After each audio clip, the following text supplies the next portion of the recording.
Hi guys! Update. Nanganak na po tayo. Nanganak na po tayo mga bis.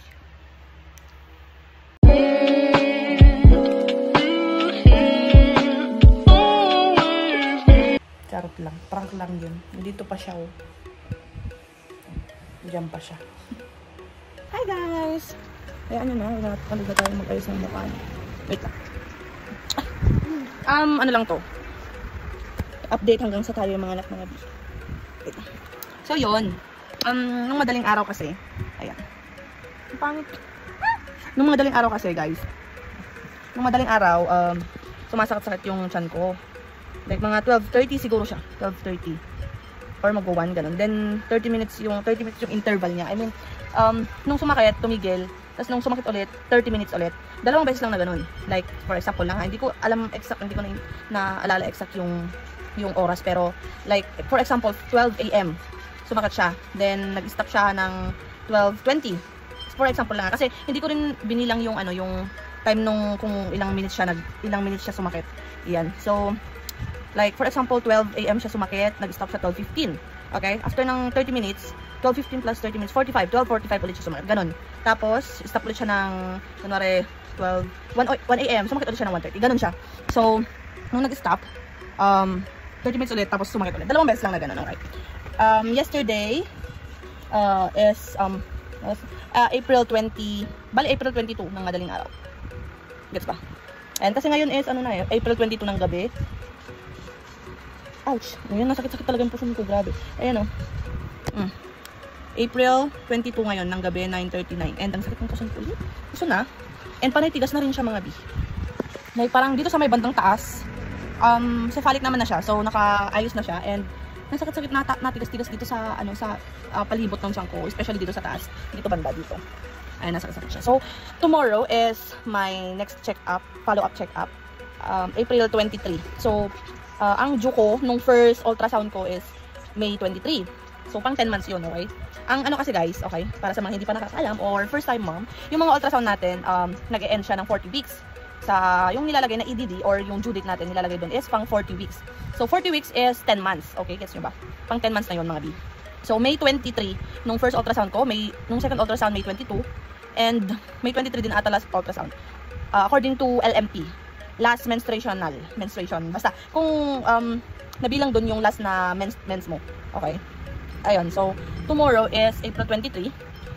Kung binilang sa aking aking EDD according to LMP, tomorrow is 8 months and 3 weeks and 4 days.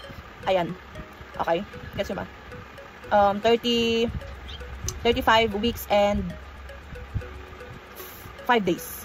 Ha? Basta 35 weeks and 5 days ako tomorrow sa next check-up ko. So, siguro sabi ng doktor dahil May 23 ang aking EDD or due date is magna 9 months sa 23 din ngayong April. So tomorrow yung follow-up check-up ko. And sana inaasahan ko na rin na inaasahan ko rin na sana open na yung cervix ko tomorrow. So wala, uminom na ako ng pineapple juice, yung no sugar, isang ganon, yung malaki. Uminom na ako ng isang ganon. Nung 21 siguro. And hindi naman siguro yung sobrang lakas, no, na pang pa-open ng cervix. Pero ngayon kasi, nasakit-sakit yung tiyan ko and panay tigas na siya.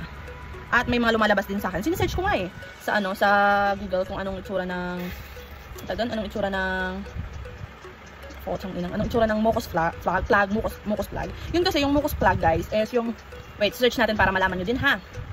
Yung nandun sa openan ng cervix mo, like ganito. Ayan. Yun. Pakita ko sa inyo ng maayos. Ayan. 'Di ba? Ito. Ayan yung bata, tapos ayan yung mucus plug, yung naka-circle. Yan yung mucus plug na kapag mare-remove na siya or matatanggal na yan, mag-open na yung cervix mo. Cervix natin mga mommies. Ayan. So parang sinearch ko siya and may lumabas sa akin kasi kagabi. Actually always naman may lumalabas talaga pero not sure if mucus plug talaga 'yan. Kagabi, ganito yung color niya na lumabas. Sinearch ko din kung anong color yung mucus plug talaga. Yellow, may nagsasabing yellow, may nagsasabing brown, na may parang red stain na parang dugo-dugo na siya. And ganito yung lumabas sa akin, parang jelly, pero yellow na dark white or yellow, ganyan yung lumabas. So, sana mucus plug yun. And hindi ko kasi sure. Kasi nung sa panganay ko naman, kay Zoe, parang hindi ko naaalala na nilabasan ako ng mga ganyan-ganyan. And syempre, first time mom, hindi ko alam kung anong tsura, ganyan. And wala akong knowledge na mag-search ng mga sa Google. Ganun. Pero ngayon, mas, alam yung utak, parang na-rotate siya, ganyan. Parang, ako-curious siya if yun ba yung ganito, ganyan. So, sana yun yung mucus. And before ako, kay Zoe kasi nun, kay Zoe kasi nun, ayan siya. Kay Zoe kasi nun, hindi naman sumasakit yung tiyan ko. Hindi ko natanda kung anong week siya lumabas. Pero mga 37, something like that. Hindi siya, higit 9 months siya. Okay? Hindi ako nilabasan ng dugo nun. Before ko siya ipanganak. Like, ganito kasi yan, nung nagpa-check up kami, like, inai ako, and 5 cm na agad. Pero, walang dugo na lumalabas sa akin. So, hindi talaga ako, by that time, hindi ko alam na talagang makukonfine na pala ako. And 5 cm na pala siya. Ibig sabihin, 5 cm na yung buka nung aking puwerta para lumabas yung ulo ng bata. And lumabas yung bata talaga. Okay. So, yun. So, hindi ko rin sure kung lalabas na ba ako ng dugo ngayon. Ganyan. So, yun lang. Diba? Update ko kayo tomorrow if i-IE na ba ako or anong balita, kung confine ba or what. Kasi kung I think tumitigas na naman siya. I-confine nila ako if ever na 5 cm and above na ako. Pero I think kasi 1 cm and 2, 3, 4 siguro hindi pa nila ako i-IE. Hindi kasi yung kakilala ko kasabayan ko din na taga dito din sa Kasukin, dito sa amin is 4 cm siya pero na-confine na siya. And na-labor na siya. Kasi sa akin nung 5 cm ako nun, actually talagang wala akong nararamdaman na kahit ano. Okay, iba-iba naman kasi tayo ng katawan. Ayan. So, siguro kung ngayon, nasakit-sakit naman siya, unti-unti, pero tolerable naman. Alam ko kasi, kapag malapit ka ng mga 9 cm, ganyan, sobrang sakit nung yun na talaga yung active labor. Hindi mo alam kung saang bandang masakit sa katawan mo talaga. So, update ko na lang kayo tomorrow sa check-up if mako-confine, kung may CM na ba, kung i-IE na ba, yun lang. Bye! Hi guys! So, eto na yung schedule namin schedule ko for check-up. Wednesday. April 23. Yan. So, nakasakay kami sa kurong-kurong. At eto na yung nandun na ako sa loob ng ospital. At naghihintay ako para ma-BP and makilo, ganyan. Ang daming tao, sobra. So, 11 AM pala yung schedule ko. Pero dahil marami ng papa-check up, syempre hindi tayo papasok or hindi tayo mag-check up ng 11. Ayan, so after ko ma-BP, pumunta muna kami dito sa kainan kasi hindi pa ako kumakain ng pang-umagahan. Hindi pa kami kumakain ng pang-umagahan. So, ayan. Basta kami kumain dito. Pupul-bubul lang ako kasi talagang bistim. Pangit ko talaga ngayong nagbuntis ako. Wala lang, yan lang.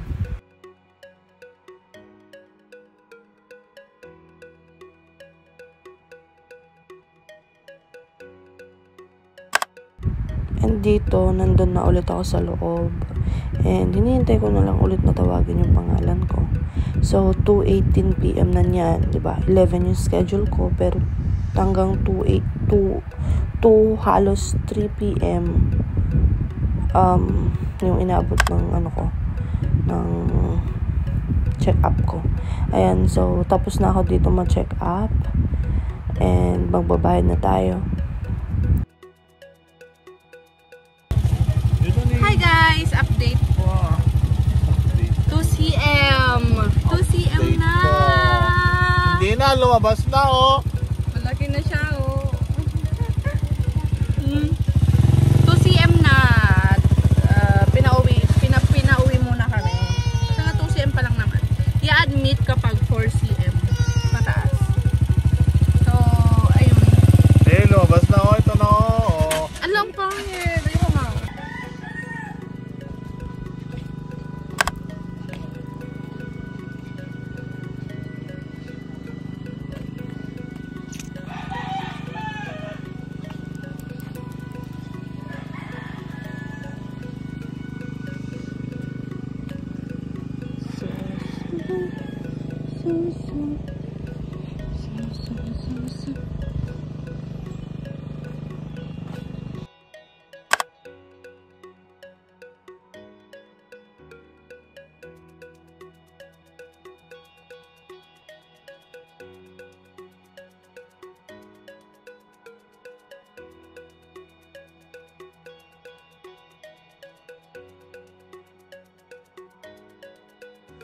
Hi guys, so yun.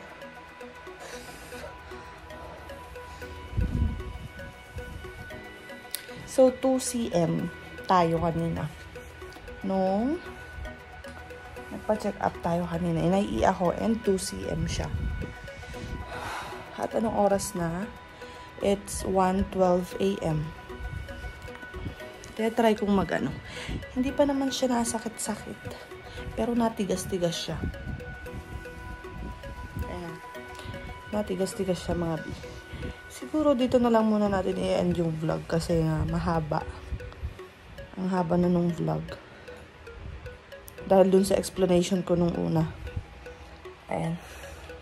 Sana by tomorrow, or di ba umaga na ngayon, ngayong araw, ganyan, imposible namang hindi magpa-progress yung ating 2 cm. Kasi doon naman sa una ko, 5 cm na, pero wala pa rin akong nararamdaman. So, tignan natin kung ano ang mangyayari sa susunod na mga oras. Diba? Yun lang. Bye!